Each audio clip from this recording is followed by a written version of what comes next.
This is what's cool about this lesson. How would you find the derivative of x plus 2 quantity squared? You know two ways to already do this. So first off, I could rewrite this as is the derivative of x plus 2 times x plus 2. And I think very quickly and easily you guys can multiply that out. So this is that whole simplify, then take the derivative. How do you simplify x plus 2 times x plus 2? It is... Okay. Plus 4. Very good. Now that I wrote it like that, simple question. What's the derivative? This is just power rule. This is 2-3 stuff that we just graded. 2x plus 4. Done. Alright, now check this out. So this was the method simplify. And it works. And it's good. Nothing's wrong with it. I taught it. It's good. Alright, over here. Let me rewrite d dx, x plus 2, x plus 2. Alright, product rule. Now, this is not the way to do this problem, but I'm trying to review the concepts that you know right now and put them all together. Okay, product rule. Product rule says derivative of the first, leave the second, plus leave the first, derivative of the second. Just repetitively going through that motion. So, what is the derivative of x plus 2? 1. Leave the second, x plus 2, plus leave the first, so I'm leaving x plus 2 from the first one, derivative of the second. What's derivative of x plus 2? 1. Well, what do I get when I take x plus 2 plus x plus 2? 2x plus 4. Notice they match. We're all good. Alright, now again, in the future, product for this particular problem is not the most efficient way. Simplifying and then taking the derivative would be a little better. But in the future, really, what you learned today, this is chain. If I was asked to do this problem right now, I would not do what's in blue or what's in green. I would do chain rule, and that will be what you guys will use after today. But I'm trying to review everything that we've done and how it pieces into a problem like this and how you can see how we get the same answer. Okay, I'm going to leave it as x plus 2 squared. I'm just going to rewrite the original problem here. Here's what chain rule says that you can do. I can take the derivative of the outside and inside. Now, that's what's kind of weird, outside and inside. What are we talking about? Instead of it being, okay, just simplify and use power rule, or I have two things multiplied together, and I can take derivative of the first, leave the second, leave the first, derivative of the second. Chain rule says I can take the derivative of the outside. Let's just pretend this whole thing was x squared. What would its derivative be? 2x to what power? 2x to 2. Okay, so here's the motion that you're going through with your brain if this was just x squared. You would take this 2, you'd multiply it in front, you'd drop the 2 by 1 power to 1. It's just an x squared, so you just leave the inside like it is. So I'm going to leave this x plus 2 exactly like it is. But here's what I'm really teaching today. That's part of chain rule, and then comes up one other thing. And this is where we're going. I wanted to do a very easy example in the beginning, and then I'll show you it. This works as long as then on the outside, this is the big thing to teach, you multiply by the derivative of the inside. And I started with a very, very simple one. What is the derivative of x plus 2? Just 1. Okay? And look at what happened here. This is a 2 times x plus 2. In other words, it is, oops, I'm sorry, I jumped to the 4. 2x plus 4. And that's what I got all along with all of these other ones. That would be the way in this particular problem that I would do it in the future, is chain rule. Alright, so here's what chain rule says. And let me stress to you what I've seen messed up.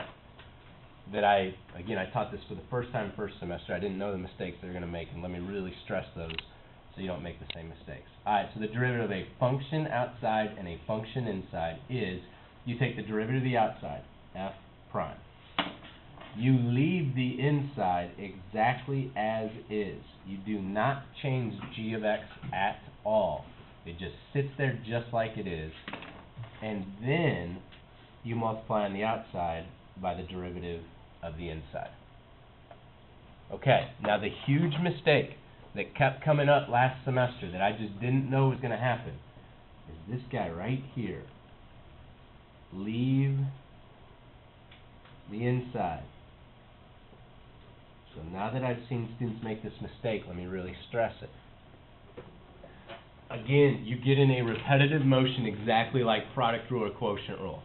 You do outside derivative, leave the inside derivative. And you can even, if you want, we can write that down. It's outside derivative, it's leave the inside. And then it's inside derivative. And it's that same repetitive motion. Because we got in a repetitive motion with product rule, or you're in the middle of learning that right now, that again, it's derivative of the first, leave the second. Leave the first, derivative of the second. Well, this is derivative of the outside, leave the inside, derivative of the inside. Alright, let's actually do it. Do a few of these, gets real repetitive, and I got 2 tricks for you in the middle of it. Alright, so number 1, derivative of the outside. These are where you got to start memorizing these. This one's pretty easy, but if you need your blue sheet right now in front of you, that's fine. What is the derivative of sine? Alright, so look at what I'm going to write here. Cosine. Leave the inside. Don't even change anything. Just leave it 2x. Alright?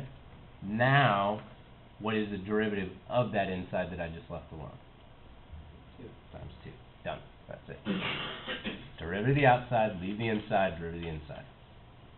Alright, here's your 2 tips that will immensely help you with this. Number 2, you know what it means from last semester with take and trig. That is cosine squared. But with how that is written, what I have figured out in calculus, it is immensely helpful to rewrite it the second you see this, to rewrite it not in this shorthand cosine squared of x, but actually put parentheses and put cosine squared with the squared on the outside.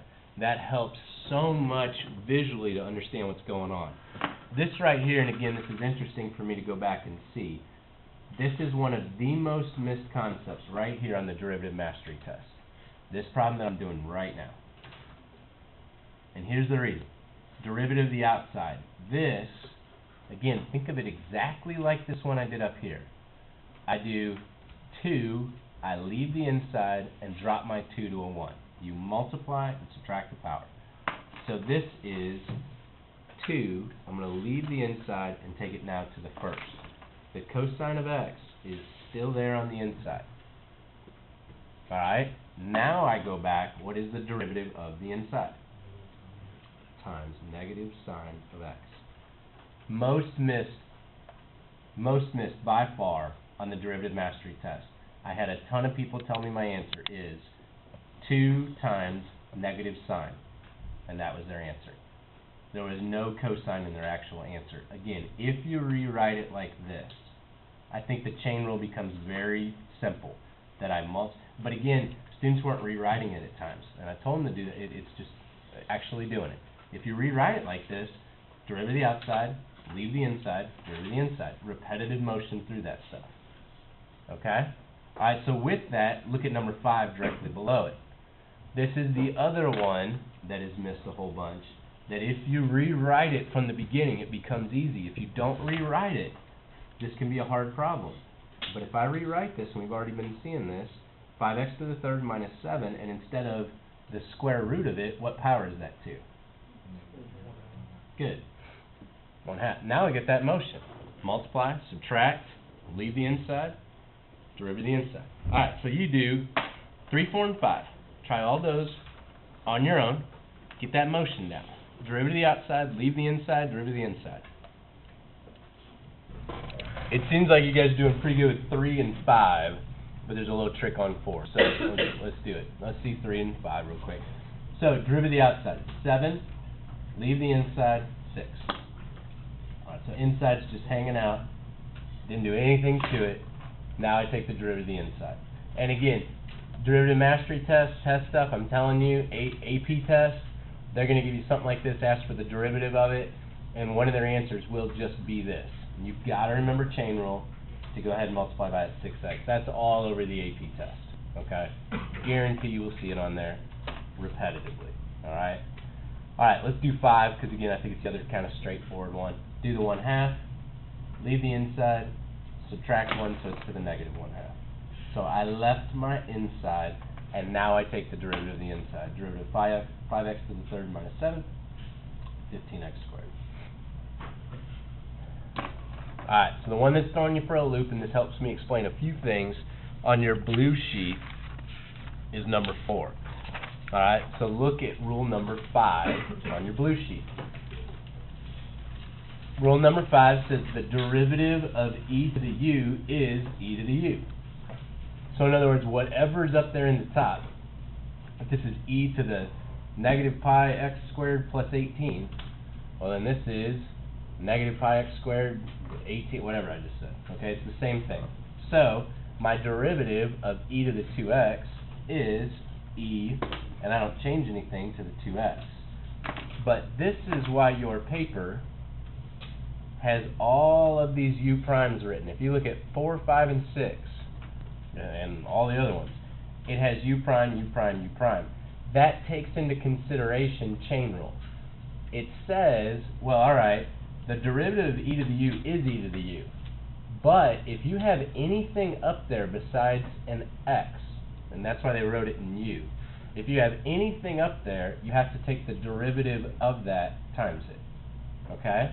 So if you have a 2x squared plus 8, alright, you take the derivative of 2x squared plus 8. It's just saying that is chain rule. So the derivative of 2x is 2. Alright, let me tie that idea in again. Go back to number 1. On number 1, look at rule number 9. Alright, here's rule number 9. Here's number 1. The derivative of sine is cosine of the inside, while cosine of 2x times the derivative of the inside, times the derivative of 2x, which is 2. See how number 9, the reason we have u prime there is it represents the chain rule. The derivative of sine is cosine, but you also want to multiply by the derivative of the inside of cosine. Okay? So that's how u prime is written on the end of all of these, and you need to be used to doing that. And when it comes to derivative mastery test, you're going to have to write all those u primes that are listed all down here. Because the derivative of tangent, well, the derivative of tangent is secant squared, but if u is anything else, you got to do chain rule and multiply by the derivative of the inside. Alright? Got it. Now you understand the blue sheet a little bit more.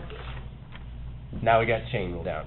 So, one more time, we've been doing the same progression, and AP definitely wants you to understand this. Students seem to do better on 1, 2, 3, 4, and 5. On these finite, I can find the derivatives of it, versus a little bit more conceptual on number 6. Once again, you can put a big old fat star next to number 6. This is one of those that when it came test time, was missed a whole lot, and there was no reason to miss it. And I'll tell you the mistake that was made, because again, I didn't know we were going to make this from the beginning. Now that I've seen students go through it, let's correct it before it happens.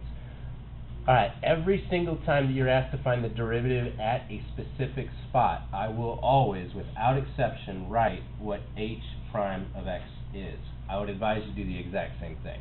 Don't get your brain thinking about too much.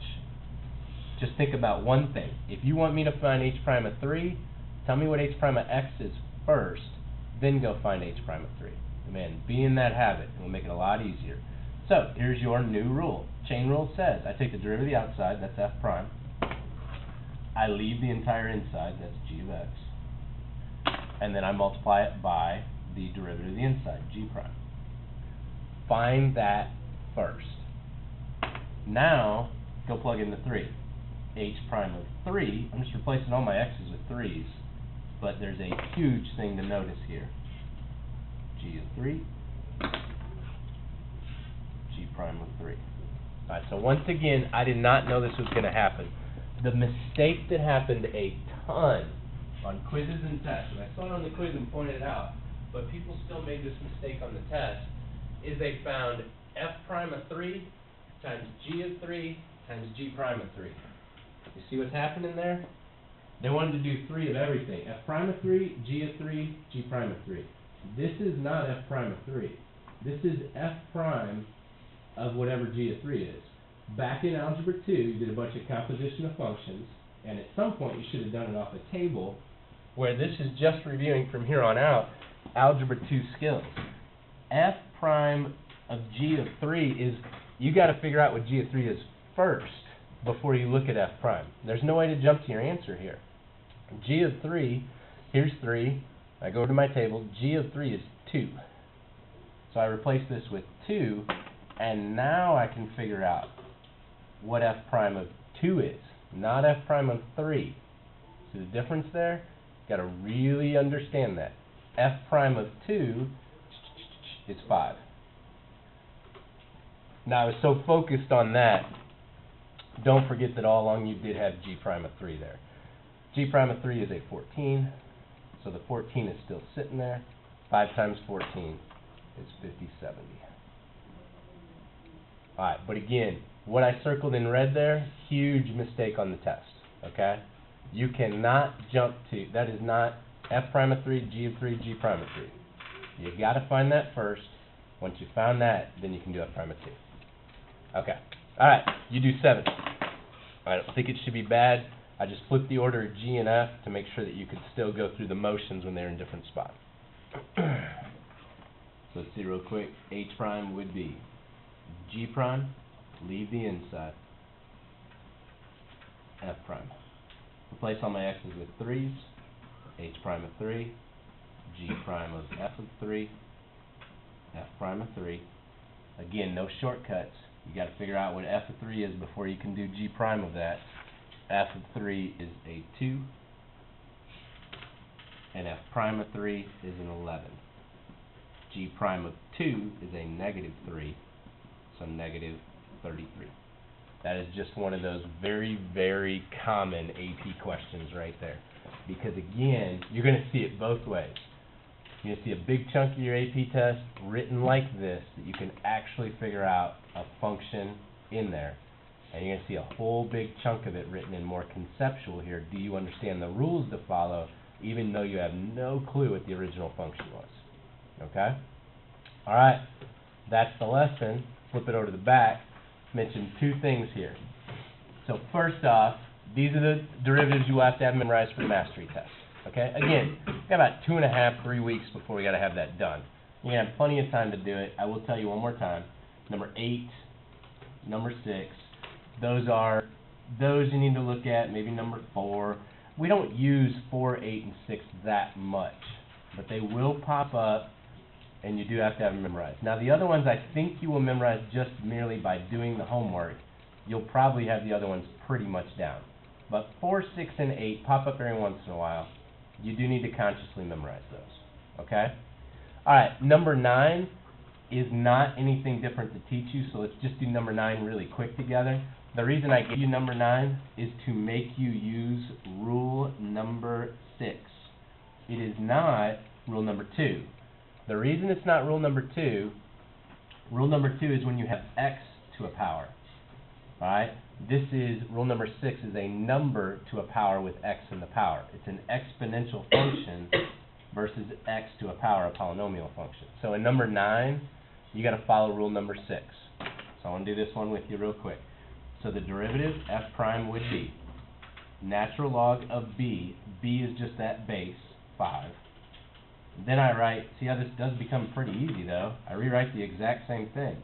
5 to the 2x plus 1. And then remember, what this u prime stands for is just do the chain rule. Well, thanks for reminding me. I already knew I needed to do that, but the chain rule is, now I take the derivative of 2x plus 1, 2. So I just follow. If you've got those memorized, then there's a, again, kind of master level question, derivative mastery test you're going to have to do. Alright, but look at 8, 10, and 11. Now you guys did not know that there is a famous rapper who is also, I mean, he was an AP calculus student. He was sitting here on the same day that you're here. He was looking at this problem, He did this, and he came up with his stage name, okay? Here's why. What's the derivative of the outside? What's the derivative of cosine? Negative sine. Leave the inside. Sine of x squared. Take the derivative of the inside. What's the derivative of the inside? Cosine, but the cosine of what?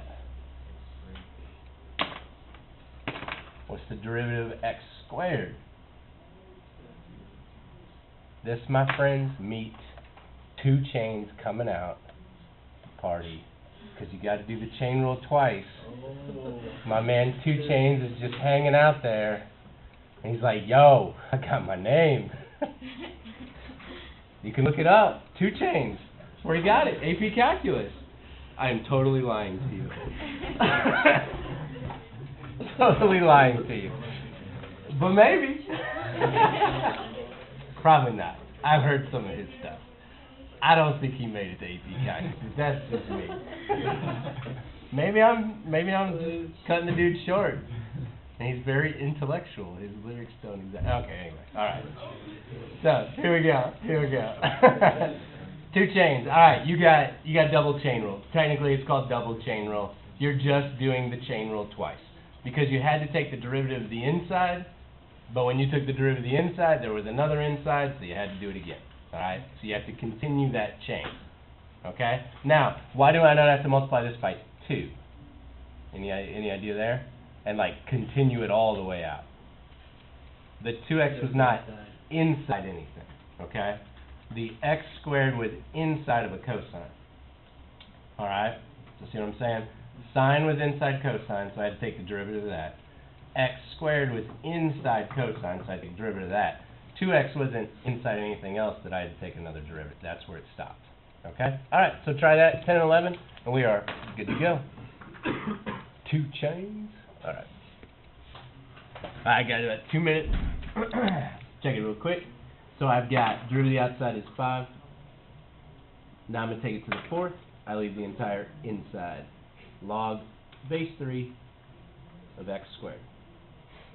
Alright, now I take, excuse me, derivative of the inside, which is derivative of log base 3. Again, this is that one. I'm throwing it at you right now from the beginning because I'm telling you it's a little funky to memorize. Not too bad, but 6 and 8, people get those confused. It's 1 over natural log of 3, and then 1 over x squared. And that's where the chain rule comes into play, the 2 Chainz, is that now I got to take the derivative of that x squared, which is 2x. Man. Alright, try one more, and we are done. And I'll tell you, by looking at number 11, you should know the last thing I'm going to do is multiply by a 2. It's going to be the last little piece out to the side. Because the innermost part of this, the last thing I'm going to do right there is that 2x. So, negative 5, leave the inside to the negative 6. Oh, hey, I got a sine squared here. Sine of 2x. Notice how I write this, squared. You know what? When I notice this here, I'm already to a point that I would not do that many chains. I would redo this. This is, I didn't even notice this right when I started the problem. I should have. But this is squared and a negative 5. I would rewrite this. This whole idea of still simplifying before you start, I would simplify that to the negative 10th before I even start. That will make it so much easier and so many less chains and things to get confused by that now I can just go, alright, f prime is negative 10, leave the inside to the negative 11. That is a sine of 2x. Now I take the derivative of the inside, which is cosine of 2x. And finally, the derivative of the 2x, which is a 2. You can do 3 chains if you want to get crazy wrapping credit, alright? But I would just go with rewriting it and doing the 2 chains there.